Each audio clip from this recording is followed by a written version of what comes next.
Okay, this is a continuation. The part one of this tonight class has ended after a few minutes. So this is now the continuation. So our tutor, please, you can continue from here. Okay, sir. So we're talking about model selection and training. So we said that the step involves choosing an appropriate predictive model based on the types and characteristics of the data and the problem.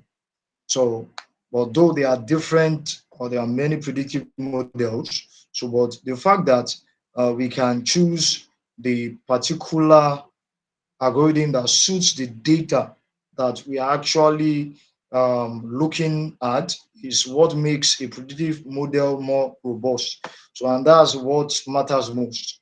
So, that's the essence of model selection. So you can't just choose a model just because you want to choose a model. You have to choose based on the fact that the model actually suits the data. So that's the most important aspect. So now we have model evaluation and tuning.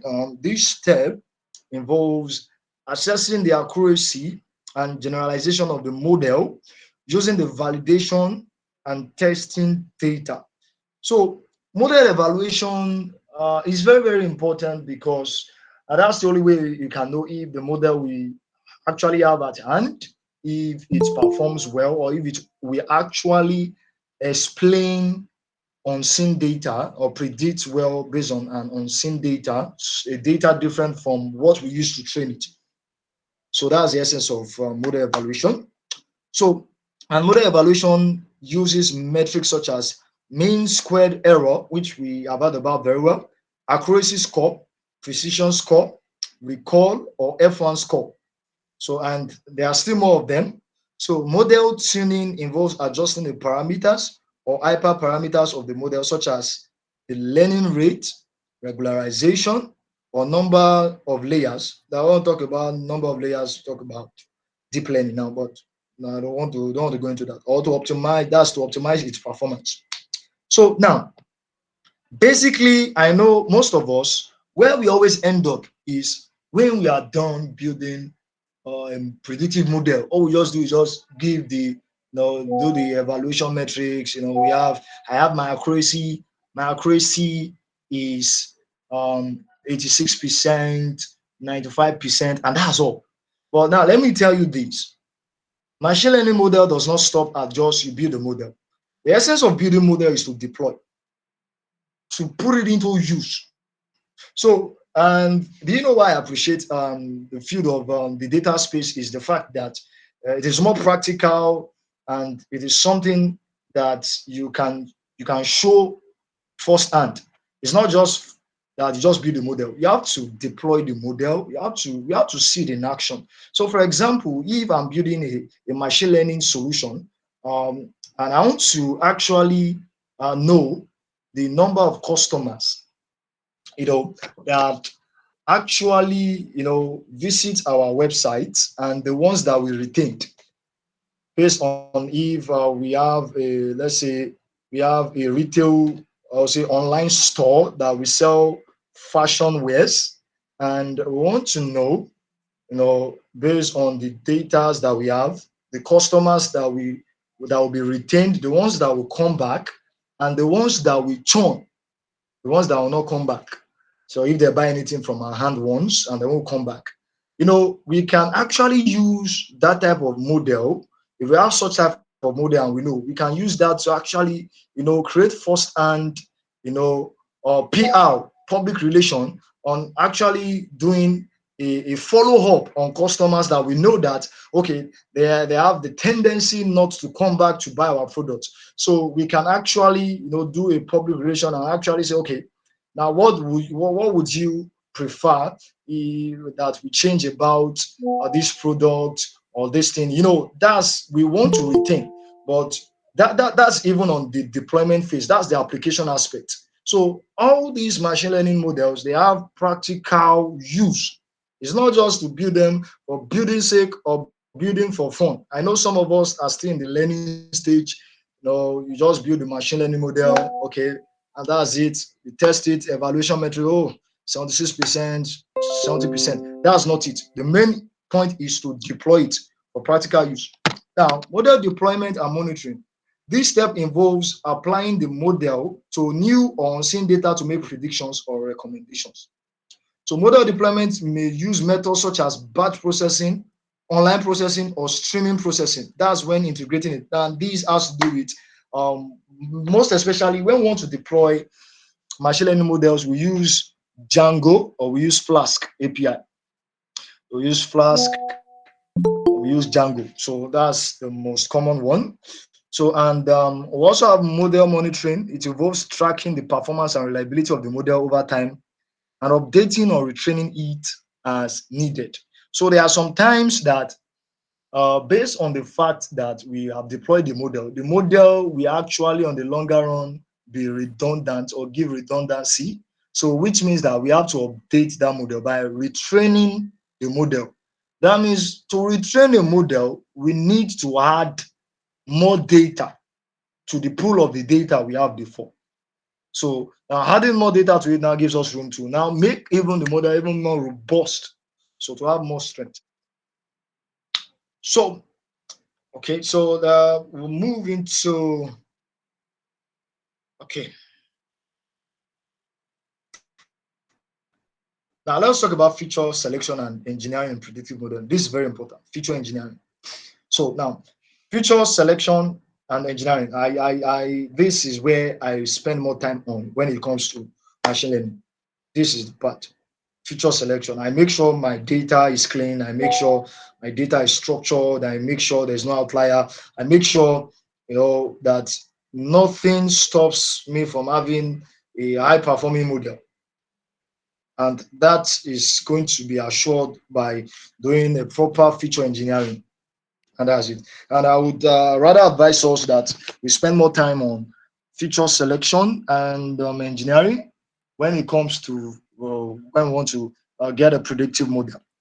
So feature selection and engineering represent pivotal stages in the predictive modeling process and exerting a profound influence on model performance and interpretability. So now, and this literature reviews synthesizes seminal works and contemporary research to elucidate the principles, methodologies, and implications of feature selection and engineering within the context of what we are trying to talk about, predictive modeling in machine learning. So now, what is feature selection itself? We have talked about it above in the chapter one. So feature selection entails the identification and extraction of relevant features from raw data to enhance model efficacy and predictive accuracy. So it means we need to extract the relevant things that are needed. For example, now even if you have a data, it doesn't mean that every part of the data is actually going to be useful for you to build your predictive model or your model machine learning model. So not everything will be useful, but the fact that you can be able to extract the useful part of it and be able to know, okay, this part, this feature is very important in and it will contribute significantly to my predictive model or this model, then I need to reserve this, or this will not do me any good. Let me drop this column, you drop that feature, and it goes away, or you delete it out of the data, and a lot of things like that. So, and feature selection makes sure of that. So, but I don't want to bore us with the because there are a lot of literatures here, there are a lot of um, articles that talked about feature selection. So that really went then. So now feature engineering transcends mere feature selection. That means it goes beyond that. So it encompassing the creation, transformation, and augmentation of features to encapsulate domain knowledge and enhance predictive model performance. Now, this is what it means. Feature engineering. It means that, for example, we can create new features from existing features by merging two or more features together. So that's one thing about it. So that if merging two or more features will actually help us to actually make sure that we have a better performing predictive model, then why not can't we do that? We can create new features. And that's good. So we can do that. So that's what feature engineering is all about. So, but now, let me dabble in into this. Moreover, deep learning paradigms have revolutionized feature representation learning, enabling models to automatically extract hierarchical features from raw data through convolutional neural network. Now, I promise us, I will actually, you see CNN and RNN. These two things, they are actually very intricate, so we need to understand them. And this training, we have a material that breaks it down into two, like step by step. What CNN is, you understand it, just like the way you understand one plus why 1 plus 1 is 2. That's where we break it down. So now we said enabling models to automatically extract hierarchical features from raw data through CNN and RNN and attention mechanisms. So notably, the transformative impact of deep learning in feature engineering is evidenced by the success of transfer learning and pre-trained models, which leverage knowledge distilled from large-scale data sets to expedite model training and enhance generalization performance. Now, there's one thing about there's two differences between ML and DL. Now, what's the difference? The difference is that you see, if we are building a deep learning model, we need very, very substantial very substantial data set. For example, okay, I think of recent, yeah, I think last week I was building a neural network. So I was just trying something new. So I was trying to well, I was working on blockchain, how to use machine learning to secure blockchain. So and I tried something on deep learning. I use autoencoder neural network. So that was what I used, and I just actually used a small data set at first. If you see, the the learning rate was not good at all. So and it performed woefully based on the fact that my data set is not very big. So I actually used 60 rows at first. I used 60 rows at first. So, but when I saw that what I actually did can actually work, so I now actually increased the data set to 7,000 rows. So when I used 7,000 rows, the model performed very, very better, and it was able to predict and actually perform better. It was a deep learning model, actually. So now, what I'm trying to say is this: is that the difference between the machine learning model and the deep learning model is that deep learning model. What makes a deep learning model is the fact that it needs data, like immense data, if even millions of rows, billions of rows. If you have access to that, so if that is possible, then your model will perform better. So you are going to make a mistake if you want to build a deep learning model and you think you need small data. No, it will not work. It needs plenty data, numerous data. So and machine learning, you can use considerably fewer lines of data, 100 rows, 20 rows, 500 rows. Doesn't matter. As far as the data itself is legit, then you get your model. So that's that about that. That's just the differences. I hope we get that. Are we following?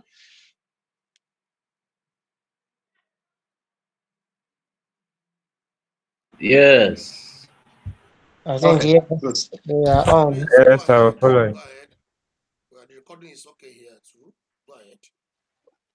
So okay, techniques for selecting relevant features and engineering. So okay, these are filter method for feature selection, wrappers method for feature selection. All these ones are much more.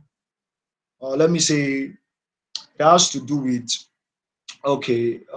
There are different ways of doing feature selection, and it's based on different intuition and notion, and it depends on the data actually. So we have the filter method and we have the wrapper method.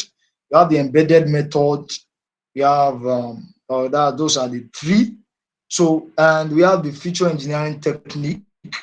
we have the dimensionality reduction technique, and we have the deep learning based feature learning as well. So, but now I don't want to go deeply into this yet now. So, but and I won't talk about example methods in predictive modeling yet. First, I don't want to talk about this yet. Bagging and random forest, boosting algorithm. I will talk about this when we go into the code itself, so that I don't take much of our time. So, okay.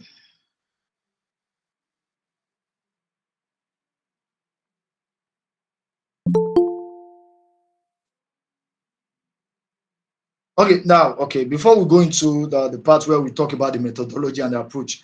So now the challenges and future directions. So now there are a lot of challenges that has to do with when we talk about choosing machine learning models for building predictive models.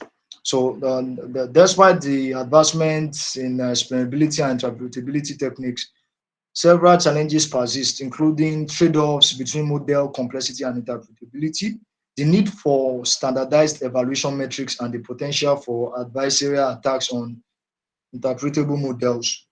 So that addressing these challenges requires interdisciplinary collaboration among researchers, practitioners, and policymakers to develop robust frameworks for model explainability and transparency in predictive modeling. So this even is a research area where you can actually look into if you want to.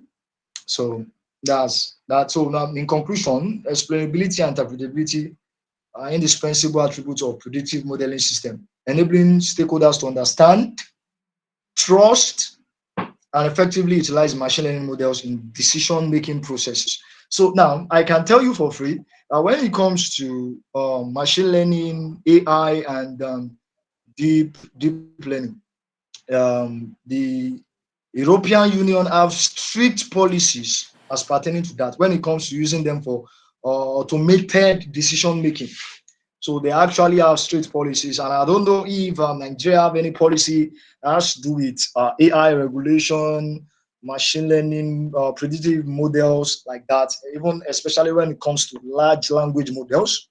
So when it comes to, for example, ChatGPT, Llama, and Gemini, all these large language models like that. So we need stakeholders, you know, and other researchers, even in the academia, to actually help us in this area. So now I want to talk about handling imbalanced data sets in predictive model. Now, this is one thing that people don't really get to have power over. That is how they can actually handle imbalanced data set. You see, the ability to handle an imbalanced data set actually it is an art on its own, and actually there are a lot of things that can actually help out with that. So the use of large language models, like that. So it can help you. Example like Claude, like ChatGPT 4.0. I don't know if there is anyone using ChatGPT 4.0 here. Has anyone used it before?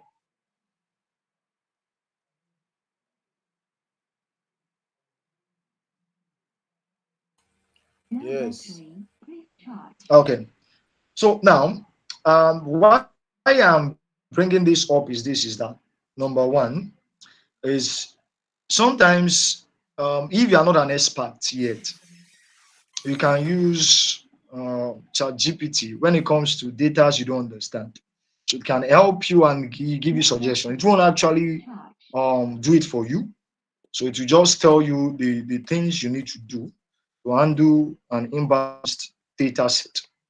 So, or you can reach out to an expert basically, and they'll tell you what to do on how to handle imbalanced data set. So, when it comes to binary classification task, where one class significantly outnumbers the other, so we that's where most especially imbalanced data sets actually comes into play. There are a lot of imbalanced data sets, biased data sets, or where there are a lot of outliers and so like that. So we want to the literature delves into strategies and technique aimed at in mitigating the impact of imbalanced data set on predictive model performance, thereby enhancing the reliability and effectiveness of ML models in real world application. Now, first thing is understanding imbalanced data set. Now, Yes. imbalanced data set occur when one class, which is the minority, is heavily outnumbered by another class, which is the majority class, leading to skewed class distribution. Now, let me give a very good example of that. For example, let us say we have more women than men in Nigeria. Or let me just put it that way. Okay, good. And now, we now want to, we now want to use that number because the women actually outnumber the men. So where the men are actually in the minority class and the women are in the majority class. And when we look at the scenario whereby we say, okay, um, let's say women women work, let's say women work more or work harder than men. You know, that data is not balanced because most especially men work even more than the women. That is most especially across almost all industry. Yes, men work more. So, and especially if you just only want to narrow it down to the in terms of business in the marketplace, that's when I can say, okay, the women actually have the upper hand. But when it comes to looking at it more generally, I say the women work harder than the men. So the men are in the minority class. Since the women are more and they outnumber the minority class, which is men, then that data is not balanced. So anything you want to use that data for, you now need to be very careful now to handle that type of data.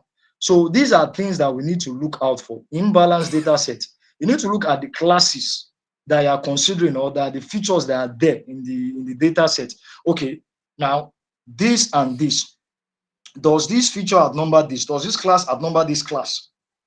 So if this does not outnumber this, then okay, can this be this? Can this be that? So we need to look at all those things. So, and in binary classification task, imbalances often manifest in scenarios such as fraud detection, rare disease diagnosis, and anomaly detection, where positive instances are rare compared to negative instances. Now, this is the case here. So, where positive instances are rare compared to negative instances, then we now need to be very careful with that type of data. So that's why I said we need to understand our data, and quite trying to understand the data is trying to understand if your data is not balanced itself. So the imbalance ratio, defined as the ratio of samples in the majority class to the minority class, serves as a key indicator of dataset imbalance and influences the choice of mitigation strategy. Now, this is the point. Mitigation strategies like what? Strategies for handling imbalanced dataset. For example, sampling techniques like oversampling. Oversampling methods involves augmenting the minority class by generating synthetic samples or replicating existing samples to balance the class distribution. So what that means is that we want to make sure that the class that is in the minority has a better chance to compete with the class in the majority, so that there won't be imbalance, there won't be skewness in the whole data. So techniques such as SMOT, which is known as synthetic minority oversampling technique, and ADASYN, which is adaptive synthetic sampling, generate synthetic samples along the decision boundary to alleviate class imbalance. So this is very important. So these are things that can actually help a model to actually perform better. Imbalanced data set. Now, undersampling methods randomly remove instances from the majority class to rebalance class distribution. While undersampling reduces computational overhead, it may discard potentially valuable information and lead to loss of predictive performance. So now it's now left to you, your choice. So whether you want to oversample or undersample. So oversampling, that means pushing the minority class up. Undersampling means downgrading the majority class. So now another thing is cost-sensitive learning. Cost-sensitive learning assigns different misclassification costs to different classes, with higher costs assigned to misclassifying minority class instances. So by incorporating class-specific costs into the model's loss function or decision-making process, cost-sensitive learning frameworks encourage the model to prioritize minority class prediction accuracy. So it gives a upper hand to the minority class.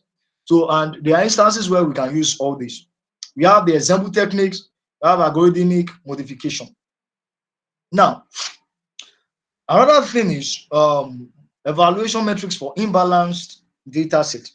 Now, most especially the type of data set we actually often interact with are not always balanced. Even if it is balanced, it will not be 100% balanced, at least to a certain point, because due to the type of scenario we are looking at, there might be unbalanced data set.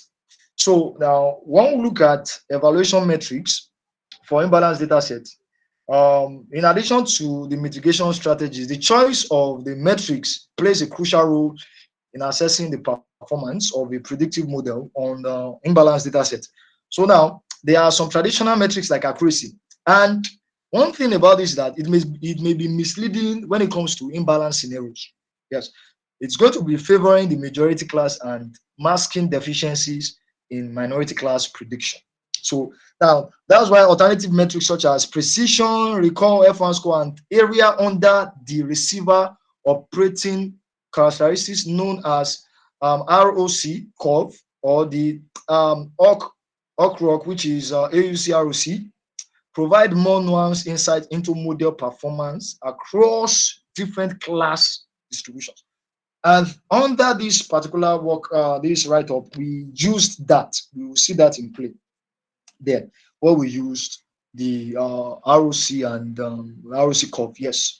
So, in conclusion, handling imbalanced data set in predictive modeling requires a nuanced understanding of data set characteristics and the application of tailored mitigation strategies. And this, the only way you can know that your data is imbalanced is doing exploratory data analysis. When you check whether your data is skewed to the left or skewed to the right, that is favoring one class, making it the majority and making the other the minority.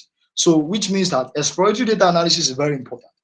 EDA, exploratory data analysis, very, very important. Before even you choose the model you want, the algorithm you want to use, you need to do EDA so you can check if the data is not balanced or not. So now the methodology. So okay, about the methodology, I think okay, if we are not able to finish this tonight, we'll finish it tomorrow, definitely. So, but what I want us to note is that I want us to get the concept very well, which is very important. So, in this chapter, what I want to do is I want to delve into the methodology employed to achieve the objectives outlined in our research on predictive modeling and model selection. So, now, the background and rationale is this.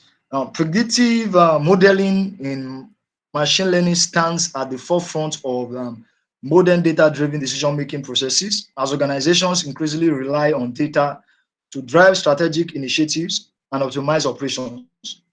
The ability to accurately forecast outcomes based on historical and real-time data has become indispensable. So now, the rationale behind the study of predictive modeling lies in its transformative potential to unlock actionable insights from vast and complex data sets. Now, if you look at, that's why you see a lot of companies, they employ data analysts, they They employ business intelligence analysts that actually have a lot to do with all these business intelligence tool like Tableau, Power BI, QLeak, and so on and so forth. Or they use DAX, which is Python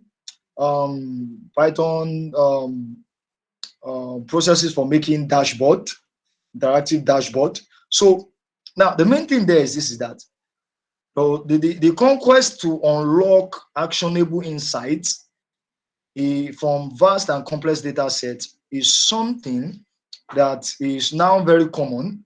So if you can do that, if you have that type of of qualities in you that you can actually unlock actionable insights from vast and complex data sets, that will actually help a lot. But there is one thing, and I will tell you something, why a data scientist is far much more better than a data analyst is the fact that, you see, or let me say, why a data scientist is better than a business intelligence analyst is the fact that, you see, all the strengths of checking if you have imbalanced data set, or whether my data is not balanced, or whether I should do feature engineering, whether I should not do feature engineering. So it is an headache for a data scientist. And why does a data scientist does that? Is the fact that he wants a, a, a high performing predictive model. But let me tell you something. You see, all these data analysts, I respect data analysts a lot. And yes, I teach data analysis. So I know the usefulness of data analysis. But there's something that some data analysts don't have. They don't have the forehand knowledge of machine learning, which is very important. And that's why, as a data scientist, some people combine all these business intelligence tool with Python. They clean their data first before they now, visualize it and create a dashboard, and before presenting to stakeholders for actionable insights. So, but some they just take data, create dashboards, appealing dashboards, that looks appealing to the eyes, and that's just it. But there are imbalances in the data, and there are a lot of things that can be explained in the data. So that's why I said that data scientists are very, very, very, very important. So I know most especially some people, when they hear the word data analyst and data analyst, they think it's a very big thing. Well, while when you hear data scientists, I don't think they give respect to data scientists, but data scientists are very, very, very important, and that designation is very tasky. So now the thing there, why I said that earlier on, is that if we leverage on advanced statistical techniques, machine learning algorithms, we can discern underlying patterns, relationship, and trends within data, enabling organizations to make informed decisions and mitigate risks proactively. Furthermore, predictive modeling empowers businesses to anticipate customer behavior, optimize resource allocation, and innovate products and services tailored to evolving market demands. So now there's something that we need to know. Analysis of the existing system. The existing system of predictive modeling and model selection encompasses a diverse array of algorithms, methodologies, and tools aimed at extracting actionable insights from data. However, despite the advancements in machine learning and predictive analytics, so several challenges and limitations persist within the current landscape. Now, if we can put this at the back of our mind, then maybe we can do things differently, even if you are not a data scientist, even if you are a data analyst. So now, model complexity.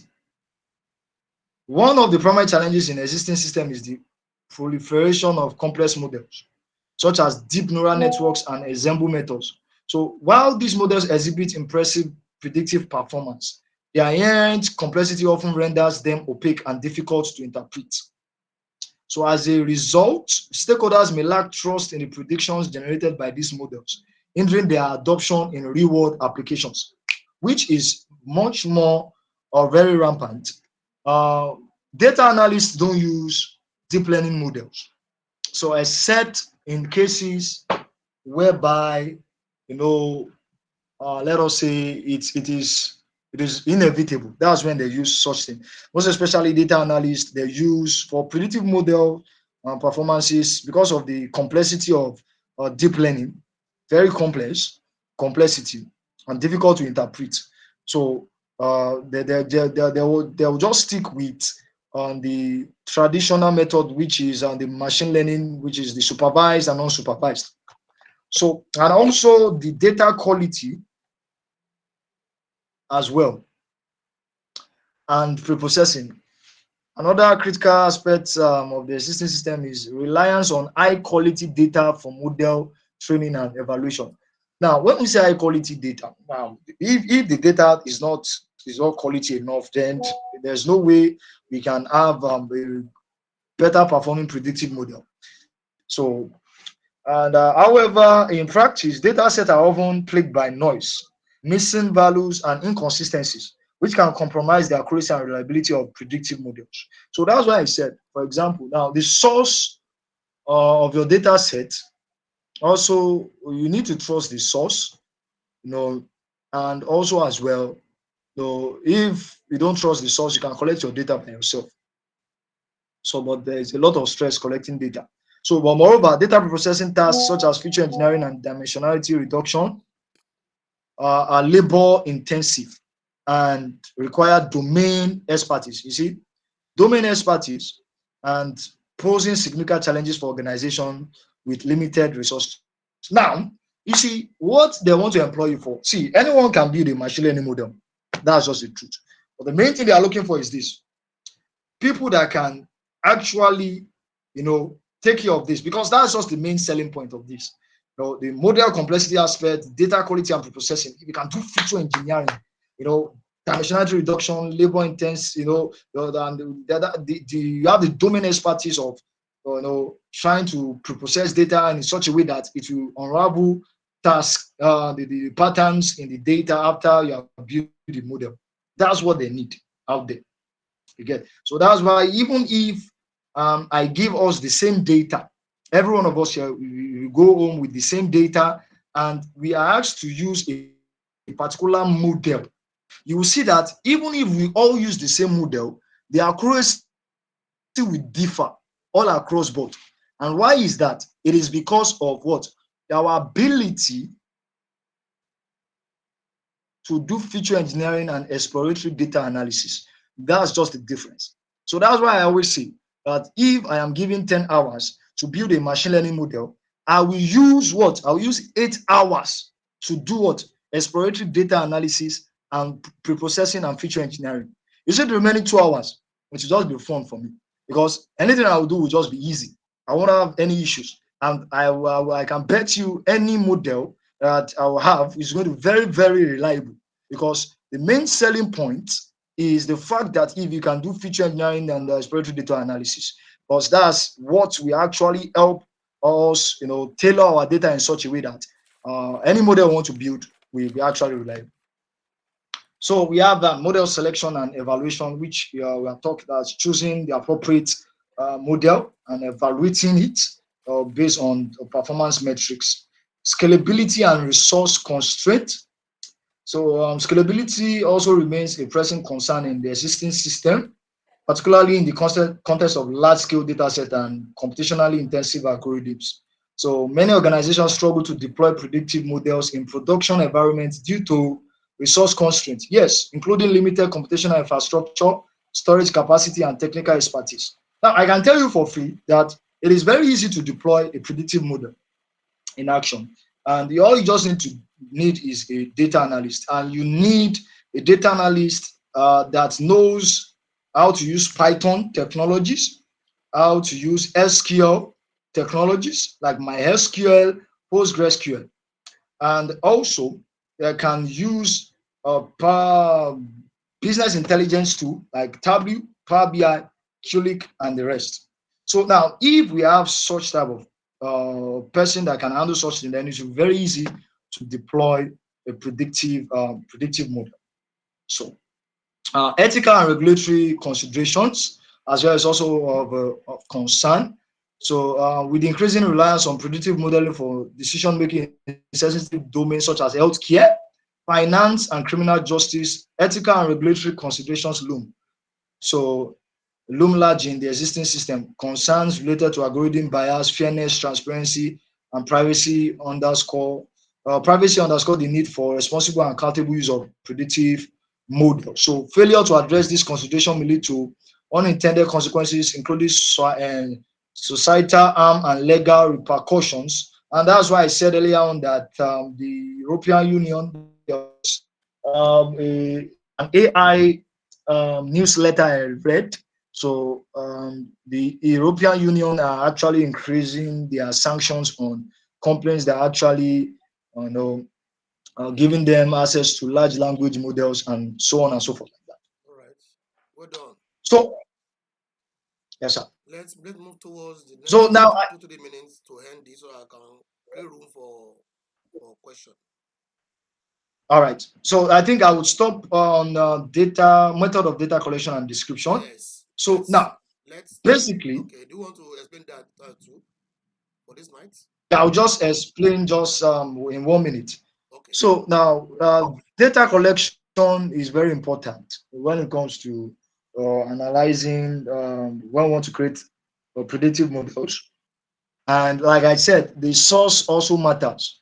So, and also, some people don't do, I've seen a lot of people that do some research work and they administer Google Forms and, and they just, they administer questionnaires and before you know it, they'll give it to some people to help them give to people. And those people will be the one to fill it themselves. They don't fill it anyhow.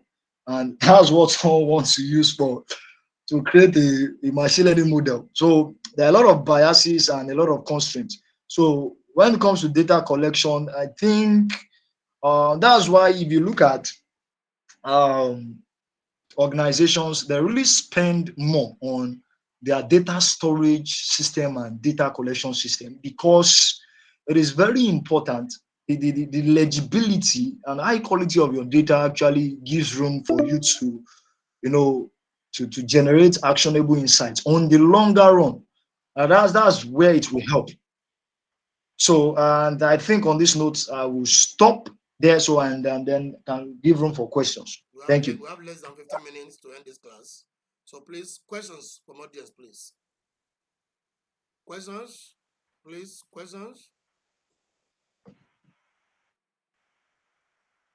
Questions, please.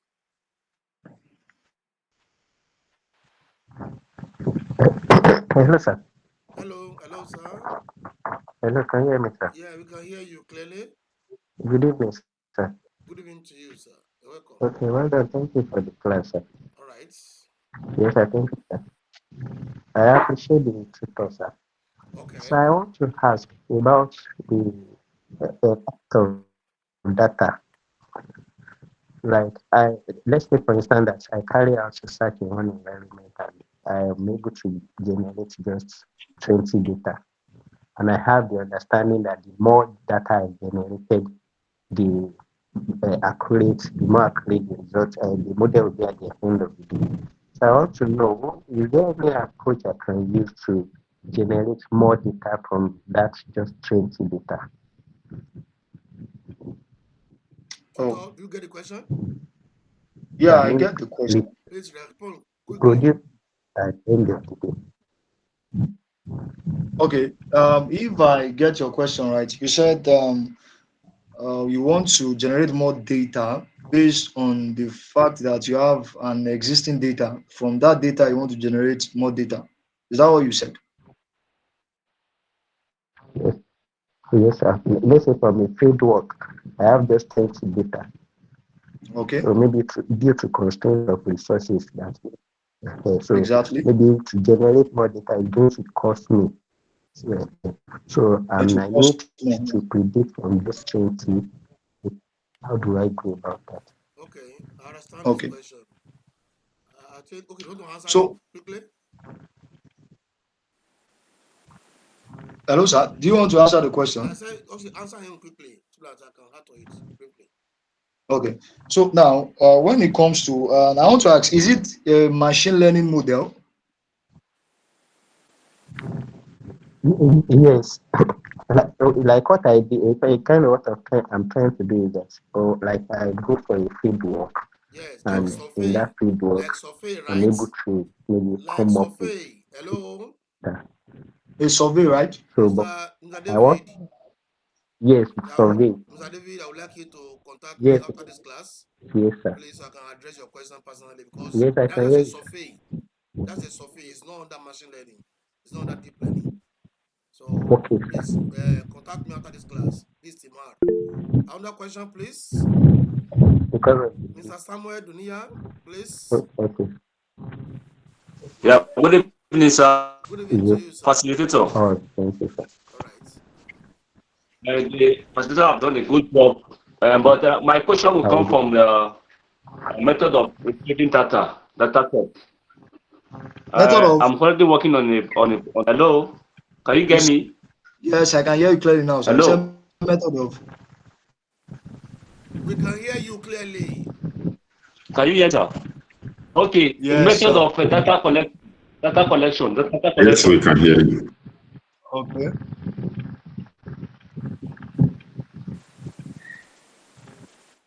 You Uh, can go ahead, sir. uh, I want to talk about the method of data collection. That's where my question will come from. I'm currently into a research on credit card and I'm using machine learning. So my supervisor asked me where I will get my data set. I told him I will get them from Kangoo. That's the data science where the shared all the set, all the data set. So honestly, some Okay. banks will not like to, or some organizations will not like to divulge their info. Information. So I don't Yes. know on this aspect. I don't know how you yes information. So I actually told him I'm getting my data set from the Kaggle repository uh, data set listen. So I don't know how you maybe put more light on me on that aspect. Thank you, sir. Uh, okay. To answer your question, sir, there's something you need to note. Now, is it compulsory that you use a real world scenario data? So, if that is the case, if that is the case, then you can, there are ways to actually go about that. But basically, it's going to cost a lot. You get what I'm trying to say, sir? It's going to cost a lot. And if the case is that you can go by secondary data, like you said, Kaggle is there. So nobody will actually give out their data. So, but the main thing there is also you can create a simulated data. There are ways to create simulated data so that will suit the scenario of what you want to do. So you can get simulated data. You can generate a simulated. There's a way to do that. So, but if the research work has to do with that, you can get secondary data, and the secondary data will actually work well. Then you can go with that. But if your supervisor says it is compulsory, then and that means that you have to maybe it has to be from a bank or that I don't know if because I don't know if a bank wants to do that. Maybe there's a legal way of actually doing or legal processes, which I don't know because basically no organization or institution will want to do that. So, but my own best approach is that I can use secondary data, and that if secondary data will serve me well, there's no problem. I'll go by that. Okay. In addition to Okay, thank what you very much. what you have said, let me add little to it. You see, some research requires that you should do real life data to bring out solution to a problem. While some research requires that they want to know how you can handle a particular method when you are confronted with real life problem. So it depends on the type of research you are doing. The interest of that research determines the type of data you are to use.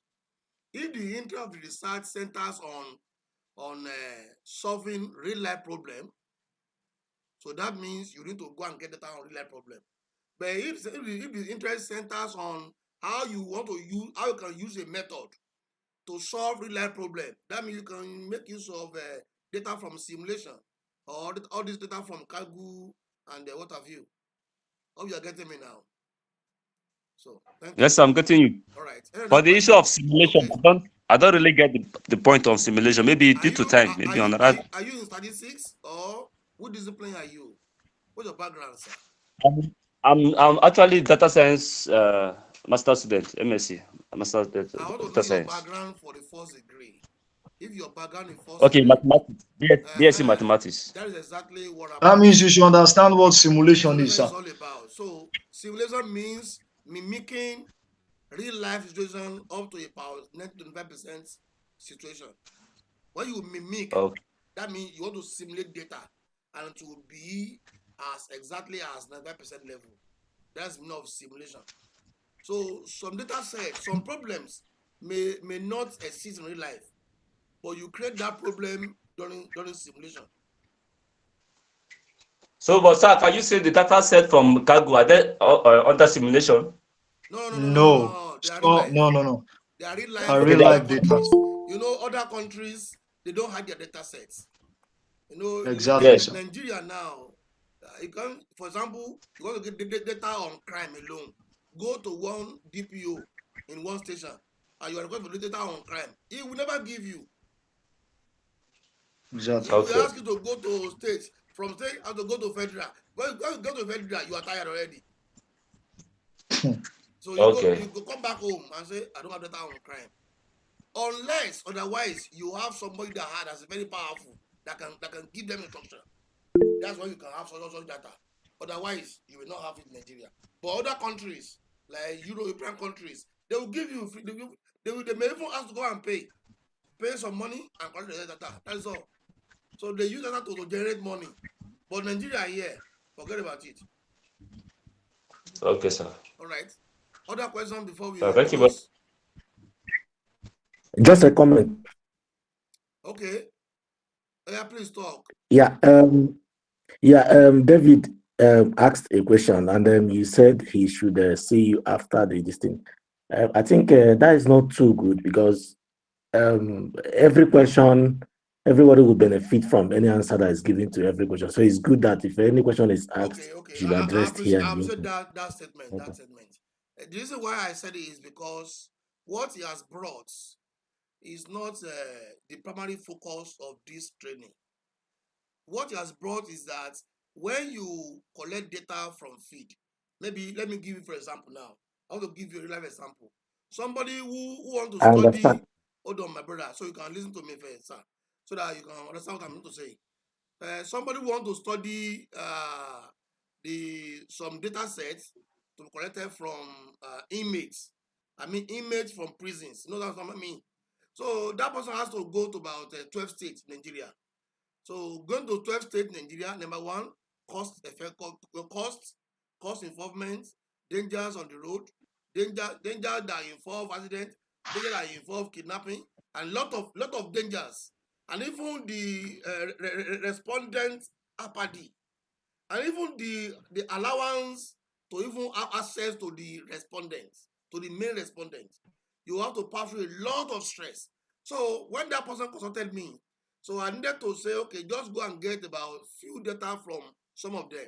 When you have by like 10 to or like 5 to 20 or 5 to 10 data points.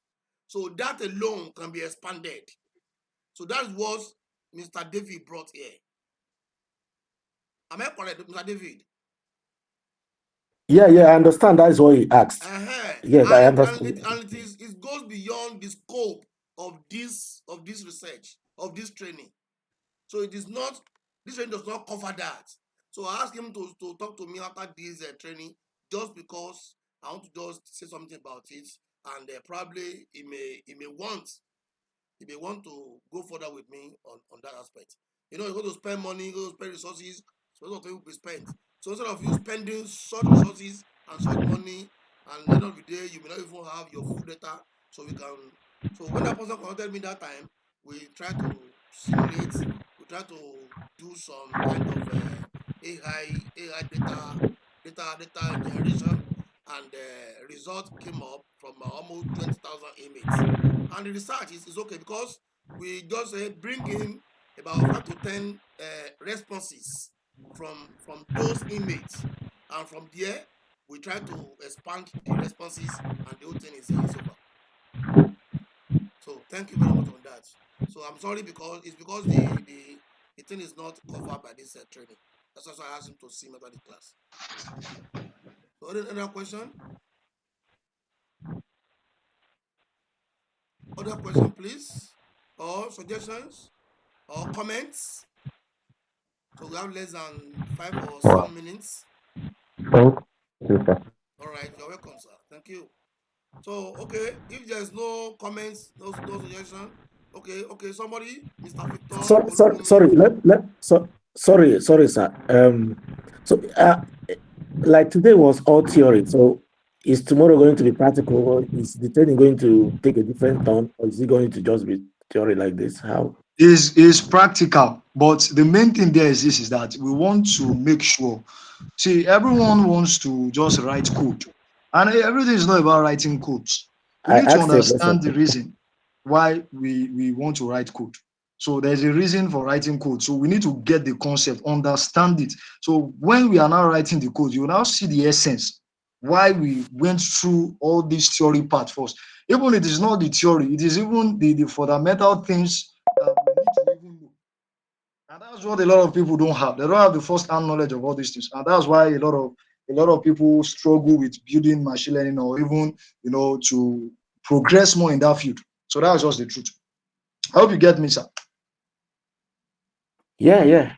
If you are given Okay, a sir. data So set, your data set will dictate for you what kind of machine learning algorithm you are need to combine and use. Somebody, your target variable may be probably in classification, yes or no, true or false, then dead or alive.